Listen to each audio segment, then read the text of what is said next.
Well, good afternoon. It's great day to be at the Port of Miami. Great to be in Miami-Dade County. I want to thank Attorney General Ashley Moody for joining us, Congressman Carlos Jimenez for joining us. We also have Pepe Diaz here, Kevin Tebow, Secretary of Transportation for Florida, is doing a great job. I'm going to make a really important announcement today, but before I do that, I'm going to introduce somebody to talk about the reason why we're here. And the reason why we're here today is because we have tens of thousands of Floridians, heck, just in this county alone, but throughout the state, who depend on the viability of our cruise industry for their livelihoods, for their jobs, for their ability to feed their families. You'll hear about some of the stories of people standing right behind me.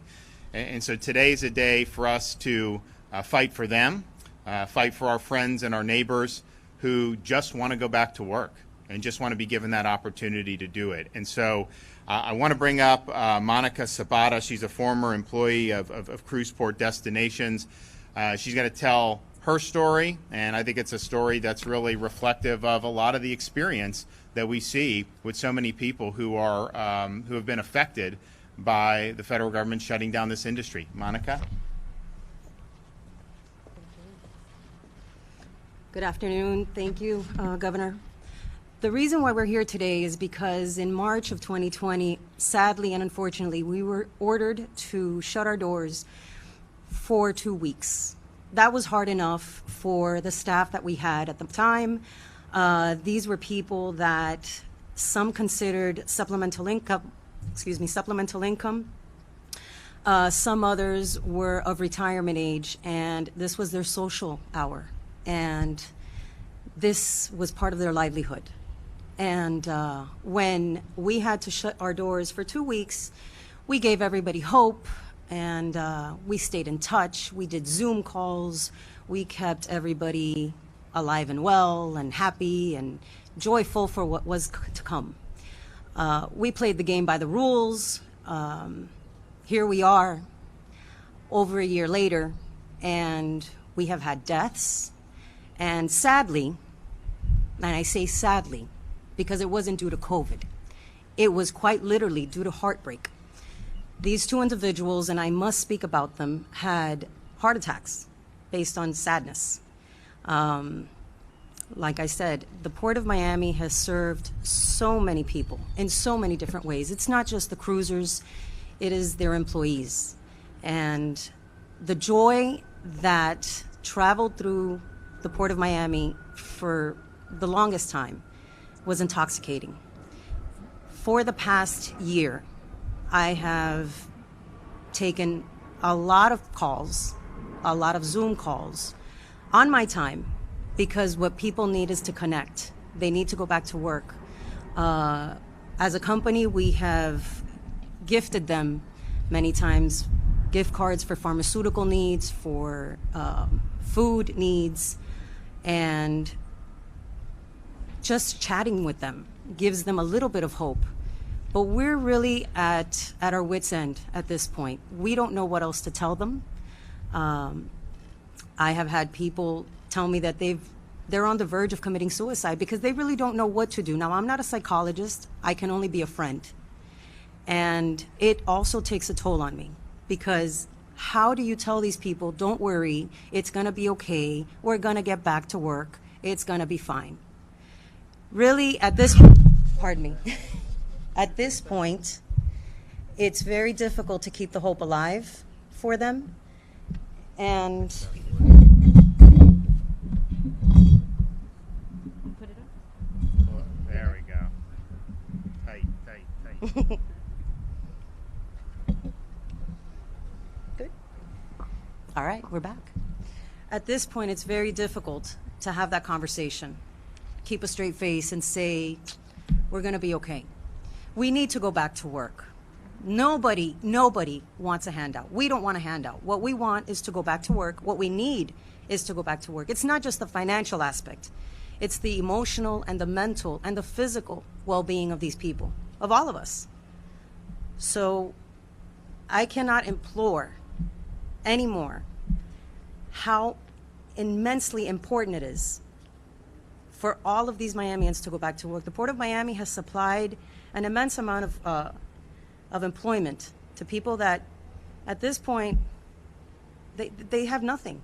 They have nothing. And we, at this point, have nothing to give them.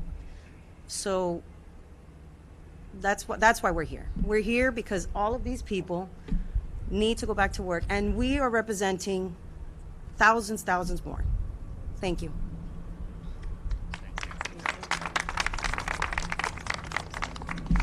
You know, if you look around the country and compare the rest of the country, the state of Florida, in terms of the economy, our unemployment's 4.7% for the last report. Nationally, it's at 6.3%. And that's a result of us making sure people's right to work was protected, making sure businesses had the right to operate. This is something that's being imposed, this shutdown, by the CDC and the federal government.